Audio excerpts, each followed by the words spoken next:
Okay, so we have officers here for this item. Richard, come forward now. Oh, no, sorry, we got the local board. Yeah, sorry. We'll have, sorry, I'm jumping ahead of myself there. So, welcome back to... Right, Carol? It's just his computer case. She's been drinking. I should be so lucky. Health and safety, Mr. Chairman. We've got Secure all cables. We've got all that covered here, Councillor Brewer. Just don't worry about it. I'm more responsible. He'll be in jail. Okay, so Lydia, we're in your hands. Thank you, Mr. Chair and committee members. Thank you for the opportunity to speak to this item once again. I do bring apologies of Chair Whanana Fessel Collins, who couldn't be here. However, we are here today to just speak very briefly regarding this item. Committee members, we just have one slide, and it's really just to stress our point. And so I take the report as read by the committee members. And in terms of the selection of the panel, we would want to stress that the panel reflect a cross-section of cultural diversity and communities of Auckland. And through the chair, our boards, particularly Mangere Ōtāhuhu and Ōtara Papatoetoe, appreciate the consideration given so far to our inputs and feedback.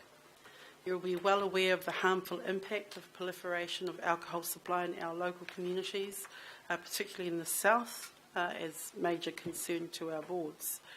Criteria for selecting the DRC committee is very important, and the panel's expertise, competence and understanding of local communities is crucial to how it performs its duties, and we say this based on direct experience and knowledge. We strongly recommend that the criteria include the panel to reflect a cross-section of cultural diversity and communities of Auckland, and you may appreciate that we've had a concern as currently there are no representatives from the southern areas of Auckland. In the report that is before you, panel committee members, there are options that have been given. Our second point that we want to make today, before you in the report, staff are recommending that option 3 be considered by this committee. We, on the other hand, are strongly supporting option 2. We request that the Council Committee consider this. This will or may allow for putting in place a DRC that meets the criteria set without further delay. The experience and knowledge gathered through the work currently and to date on this topic so far is utilised in time without losing the momentum. And we as a board say this, Chair, as you can appreciate, in terms of the practical realities and challenges in our local communities, in terms of timely response and action, and the rate of requests for liquor licence will not slow down in this time period. And thank you for the opportunity, and happy to take any questions. Thank you. Are there any questions of Otahu Local Board? No questions? We thank you very much. Thank you. Thank you. I move that we thank the Chair, Lydia Sassini, and seconded by Councillor Fletcher, for their for appearing here this morning. Move that. Those in favour? Against? I'll declare that carried. Thank you. Now we have... I'll leave it to you.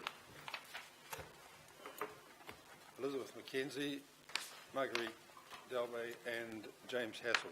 Thank you very much for being here. I think you'll be well known to all the councillors around the table here. Thank you. Good morning, councillors. So this report came as a result of a report that we presented to the Hearings Committee on the 15th of March. In that report, we were proposing a recruitment process for the new DLC. And our proposal was to establish a selection panel that would have senior staff and members on the IMSB to proceed with the recruitment of a new DLC by October 2016. The Hearings Committee asked us to go back to the drawing board and look at other options, which would involve elected members being part of the selection panel and or would look at deferring the recruitment process until after the elections. So we've developed, and the reason why we're coming back to you with this report is the decision that this committee had made in June was that the recruitment process take place for October 2016. So we've developed different options. There are 3 options that we could think of that would all be feasible. The first one is that we proceed with the original time frame, i.e. we proceed in time to have a new DLC in place by October 2016, but just with staff member, which we acknowledge might not meet the requirements of some of you. The second one was to stick to the original time frame and involve elected members in the recruitment process. And we are very happy to proceed with that option. From our perspective, it would actually probably be the best one, but we're very aware that the timing is such that it's going to be a very busy period for elected members just before the elections. And the third option is that we basically delay the recruitment until after the elections, so we would come back to an equivalent committee to this one in the new term with the recruitment process, and we could involve elected members in the recruitment process at that stage. We would, for this, need to extend the contracts of our current DLC members so that they can continue to work under the current structure until we recruit the new DLC. We have canvassed the views of our existing DLC members, and all but 2 would be prepared to have their contracts extended. So practically, from a staff perspective, this would create a little bit of a bottleneck because we would have the recruitment of independent hearings commissioner taking place at the same time. But we'll have to work around this and make it work by staging those recruitment processes. Thank you. All right. So it's a process. Councillor Filipino. Just wanted to see, as a result of the presentation from the local board around the competencies and adding the cultural one, I'll be interested to see what your response would be. So one of the comments that the Hearings Committee made to us when we presented was we didn't have any criteria. We were going to ask for approval for a process. So as a result, we did develop the draft criteria that we thought would be appropriate. This is not a final list, and we're not asking you to approve it today. We would be very happy to consider the criteria that the local board is proposing.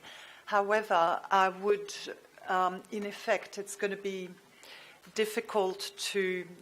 There's a certain element of subjectivity in it, and how we ensure that cross-section representation.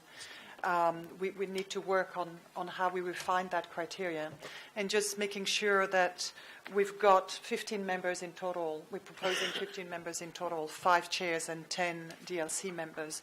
And so how we give effect to that criteria effectively would require a little bit of work. So I would, but I'd be very happy to work with them on how we can make it work, acknowledging the ongoing concerns that they have had about DLC members understanding the realities of the communities in which they make the decisions. So, Chair, Can we add a D? Yeah, I was going to just ask for your guidance in regards to that, Chair, because as what's been explained, there needs to be some work, but as long as it doesn't get missed out. So yeah, okay. We'll add a D saying that we note we note the submission of the 2 local boards. Yeah, the 2 local, Mangere Otahu and Otara Toitoi.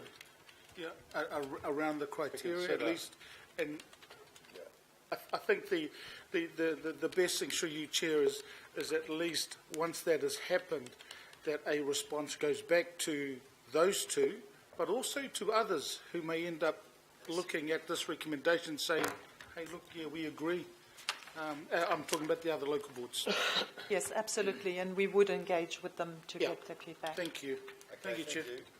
Councillor Penrose, you have a comment? Yeah, thank you, Mr. Chair, and thank you, team, for the item today.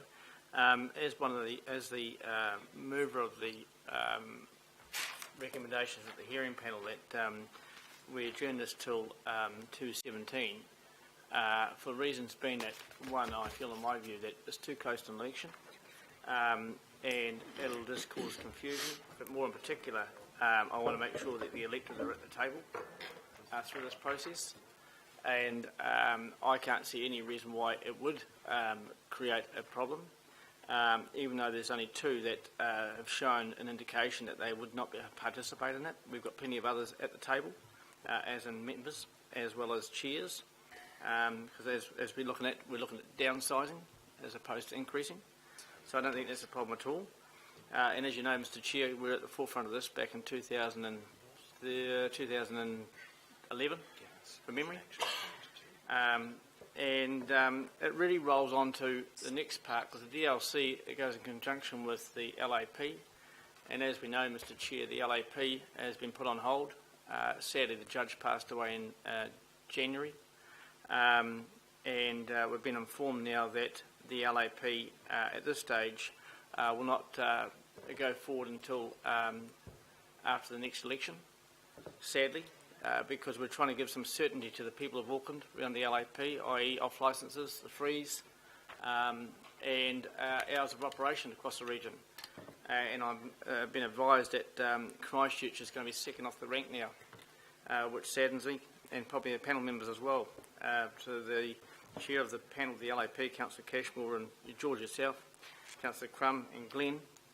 There's a lot of hard work went into that, and I think that it's going to put things at risk. So, to me, it's about just tai-hoey, let this go through to the next election and revisit it then.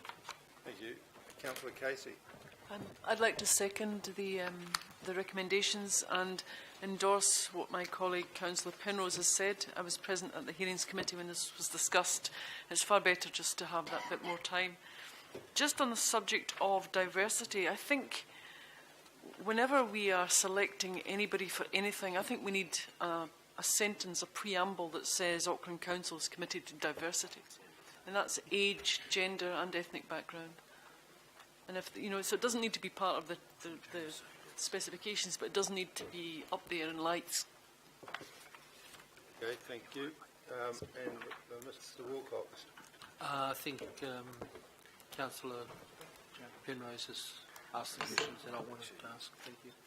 Thank you. Okay, well, I think that's Councillor Watson. Yeah. No, I was just listening to the presentation of the Mangere Otahu local board and having a look. They felt option 2 was the one that appealed to them, and particularly as a local board that's been right at the forefront of this. When you actually look through the pros and cons comparisons of the various options, and certainly bearing in mind what Marguerite said about the willingness of officers to work with either of those, it strikes me that it's actually option 2 which provides a greater degree of momentum. I don't think it's necessarily a requirement to fit it in with the electoral cycle, given the amount of work that's gone into this and the high priority it's had during this term. In some ways, a case could be mounted for actually making an attempt to maintain that momentum and complete that work or advance that work as far as possible in this term, rather than putting things on hold for the best part of 6 months or whatever it is, or perhaps more, and then picking it up again. I also note that the selection panel in option 2 appears to cater for that broader cross-section of perspectives that's been signalled by the local board as being so important. So I would say, Mr. Chair, looking at the various options and comparing the two, that it's actually option 2 that would best meet the needs, particularly in these areas where this issue is an ongoing concern for the community, and I don't think a hesitation, what's the saying, he who hesitates is lost, not quite that, but it's slowing down a momentum that's been built up, so I'll be supporting option 2.